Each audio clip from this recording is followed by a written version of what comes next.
សហរដ្ឋអាមេរិកកំពុងចល័តនាវាផ្ទុកយន្តហោះនិងកងនាវាពិឃាតទៅកាន់មជ្ឈិមបូព៌ាហើយតើអ៊ីរ៉ង់អាចមានវាសនាអាក្រក់ដោយវេណេស៊ុយឡាឬយ៉ាងណាយោងតាមប្រភពសារព័ត៌មានច្បាស់ការឲ្យដឹងថាពេលនេះសហរដ្ឋអាមេរិកដែលជាបងធំទី1របស់ពិភពលោកកំពុងចល័តទ័ពនិងយុទ្ធោបករណ៍សំខាន់រួមមាននាវាផ្ទុកយន្តហោះនិងកងនាវាពិឃាតទៅកាន់តំបន់មជ្ឈិមបូព៌ាហើយដូចនេះតើវាជាសញ្ញាបង្ហាញប្រទេសអ៊ីរ៉ង់អាចនឹងមានជោគវាសនាអាក្រក់ដោយប្រទេសវេណេស៊ុយឡាឆាប់នេះឬយ៉ាងណាប្រិយមិត្តប្រកាសជានៅចាំបានថាមុនពេលឈានដល់ការបើកប្រតិបត្តិការយុទ្ធពិសេស Operation Absolute Resolve វាប្រហារតាមផ្លូវអាកាសទៅលើរដ្ឋធានីការ៉ាកាសឈានទៅការចាប់ខ្លួនប្រធានាធិបតីវេណេស៊ុយឡាលោកនីកូឡាស់ម៉ាដូរ៉ូនិងភរិយានៅយប់រំលងអាត្រិតឈានចូលព្រឹកថ្ងៃសៅរ៍ទី3ខែមករាឆ្នាំ2026សហរដ្ឋអាមេរិកបានរៀបចំផែនការយ៉ាងល្អិតល្អន់រយៈពេលជាច្រើនរួមទាំងការស៊ើបអង្កេតសម្ងាត់និងការចល័តទ័ពនិងកងនាវាចម្បាំងរួមមាននាវាផ្ទុកយន្តហោះចម្បាំងនិងកងនាវាពិឃាតទៅកាន់សមុទ្រការ៉េអ៊ីបឬការ៉ាបៀនស៊ី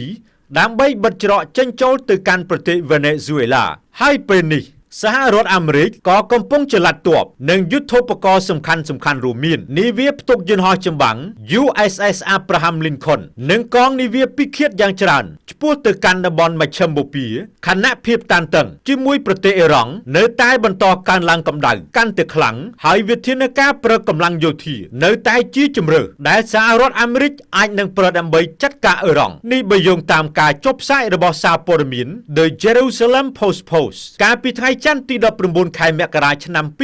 2026កាលពីថ្ងៃអាទិត្យសប្តាហ៍កន្លងទៅនាយករដ្ឋមន្ត្រីអ៊ីស្រាអែលលោក Benjamin Netanyahu បានកោះប្រជុំមន្ត្រីការពារជាតិកំពូលដើម្បីពិភាក្សាអំពីស្ថានភាពការវិវត្តថ្មីនៅក្នុងតំបន់មជ្ឈិមបូព៌ាមន្ត្រីអ៊ីស្រាអែលជឿថាការវាយប្រហារដោយយោធាពីសំណាក់សហរដ្ឋអាមេរិកទៅលើប្រទេសអ៊ីរ៉ង់នៅតែជាជម្រើសដែលអាចទៅរួចសូមបញ្ជាក់ថាកងកម្លាំងប្រដាប់អាវុធសហរដ្ឋអាមេរិកបាននឹងកំពុងបន្តពង្រឹងវត្តមានយោធារបស់ខ្លួននៅតំបន់មជ្ឈិមបូព៌ាចំពេលមានលទ្ធភាពដែលប្រធានាធិបតីអាមេរិកលោកដូណាល់ត្រាំអាចនឹងបញ្ជាឲ្យបើកការវាយប្រហារទៅលើប្រទេសអ៊ីរ៉ង់នាវាផ្ទុកយន្តហោះចម្បាំង USS Abraham Lincoln និងកងនាវាពិឃាតបានទៅដល់ច្រកសមុទ្រម៉ាឡាកាដែលស្ថិតនៅចន្លោះប្រទេសម៉ាឡេស៊ី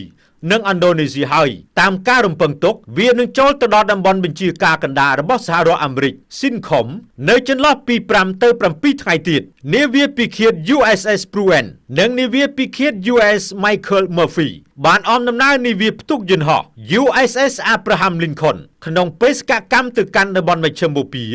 ហើយយោងតាមសេចក្តីរាយការណ៍ដឹងថាយន្តហោះចម្បាំង F-15 ចំនួន12គ្រឿងបន្ថែមទៀតទើបតែទៅដល់ប្រទេសយ៉ូដានីទន្ទឹមនេះអស្ថិរភាពភូមិសាស្ត្រនយោបាយនៅតំបន់មជ្ឈិមបូព៌ាបានបង្កឲ្យមានការឆ្លើយតបផ្នែកយោធាយ៉ាងខ្លាំងពីសំណាក់ប្រទេសអ៊ីស្រាអែលដោយយន្តហោះចម្បាំងត្រូវបានគេរាយការណ៍ថាកំពុងប្រតិបត្តិការយ៉ាងទូលំទូលាយ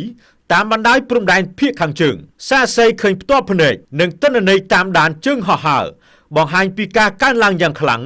នៅសកម្មភាពយោធាតាមផ្លូវអាកាសលើជើងអ៊ីស្រាអែលភាគខាងជើងប្រទេសសេរីភាគខាងត្បូងនិងប្រទេសអ៊ីរ៉ាក់ភាគខាងកើតដែលនេះបង្ហាញពីការចល័តកម្លាំងយោធាដែលមានការសម្របសម្រួលនៅក្នុងតំបន់ជាច្រើនដែលក្រុមអ្នកជំនាញអន្តរជាតិមើលឃើញថាអាចជាការប្រុងជើងការសម្រាប់បើកប្រតិបត្តិការវាយប្រហារខ្ញុំតារាពី RTNews TV